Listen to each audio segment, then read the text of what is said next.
50% of the clothes that we wore were handed down and passed down. Yeah, we don't.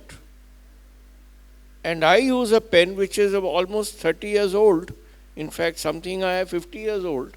It's a different matter that the ink costs about 500 rupees now. No, it's a fact. Needlessly. So anyway, thank you so much. Eh? पता नहीं क्या मैं तो एक दो तीन दुकान identify करें. Please.